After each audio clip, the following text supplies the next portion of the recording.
नाज़रीन आदाब, मैं हूं अब्बास फ़ज़ल और आप देख रहे हैं MMC न्यूज़ इंडिया। नाज़रीन इस वक्त हमारे साथ ख़ास बातचीत करने के लिए मौजूद हैं समाजी कारकुन और अनहद की रूह रवां शबनम हाशमी साहिबा।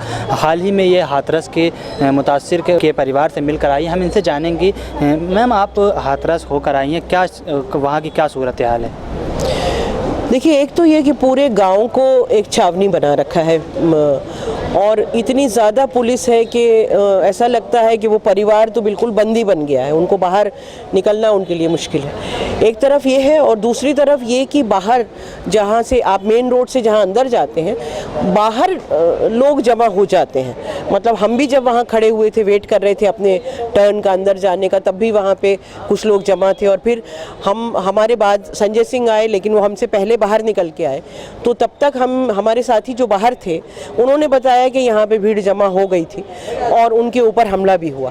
तो एक तरफ ये है कि आप दिखा रहे हैं कि हमने बहुत सिक्योरिटी प्रदान कर रखी है, लेकिन दूसरी तरफ जो ऊंची जातियां हैं उनको खाप पंचायतें भी करने दिया जा रहा है। उस टाइम कोई 144 नहीं लग रहा और इस तरह के क्राउड को भी जमा होने दिया जा रहा है। तो डर का माहौल तो बहरहाल है और ये भी हमारे साथ भी जो थे उन्होंने कहा आप अभी बाहर आए हैं, यहाँ रुकिएगा नहीं, पहले आप यहाँ से 2-4 किलोमीटर दूर हो जाइए, फिर कहीं बैठ के बातचीत करेंगे। तो वो माहौल है कि यहाँ पे आप अंदर से मिल के आए हैं तो आपके साथ कुछ हो सकता है। आप परिवार से मिले, उनके क्या मुतालबा, उनके क्या मांग रही है आपसे?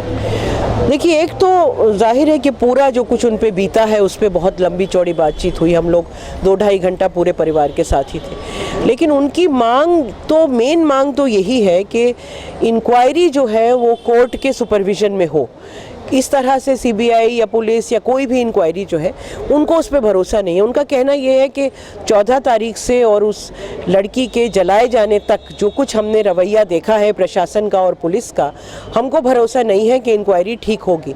और अभी जो पूरा एक माहौल बनाया जा रहा है कि ये झूठ है, और पूरा प्रशासन की तरफ से भी और BJP की तरफ से, मतलब लोकल प्रशासन नहीं लेकिन जो योगी की तरफ से पूरा बनाया जा रहा है, और जो लोग भी प्रतिरोध कर रहे हैं उन पर ये कहा जा रहा है कि ये कॉन्स्पिरेसी थी। तो ऐसा लग रहा है कि इंक्वायरी जब तक कोर्ट सुपरविजन में नहीं होगी तब तक उसका सही होना मुश्किल होगा। शबनम मैम, जिस तरह से आपने देखा कि ये 2-3 दिनों से जिस तरह से पुलिस का और योगी सरकार का रवैया रहा, इस पर आप क्या कहना चाहती हैं? और ये भी कहा जा रहा है कि ये ठाकुर और दलित को लड़ाने जाने के लिए साजिश की जा रही, क्या लगता है आपको ये?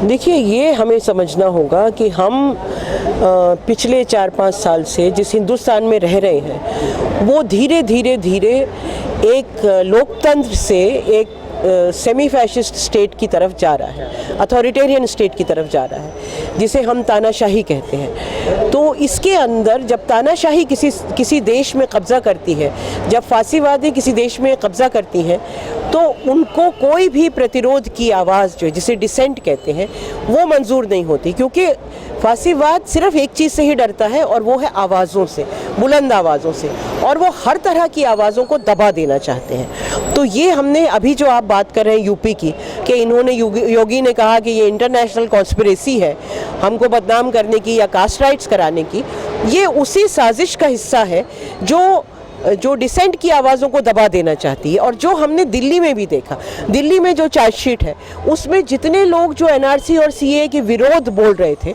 उन सबके नाम जो है वो चार्जशीट में मौजूद है। तो ये उसी का हिस्सा है और इसका सिर्फ एक ही तरीका है। बहुत सारे लोग डर जाते हैं, इसका सिर्फ एक ही तरीका है कि बेझिझक बगैर डरे बोलते रहना पड़ेगा, और ये समझ के बोलते रहना पड़ेगा कि हो सकता है कि कल आपको भी अरेस्ट कर लिया जाए, कल आप पे भी केस लग जाए, कल आपको भी गोली से उड़ा दिया जाए गौरी लंकेश की तरह, कल आपको भी अरेस्ट कर लिया जाए।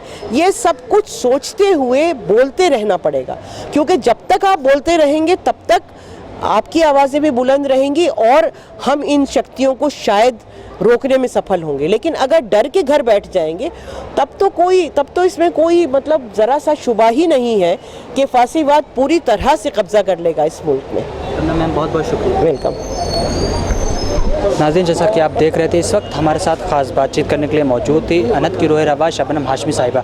आज उनसे हाथरस मामले पर ख़ास बातचीत कर रहे थे। तो नाज़रीन, हम फिर आज कुछ बड़ी खबरों के साथ देखते रहिए MMC न्यूज़ इंडिया, नई दिल्ली। शुक्रिया।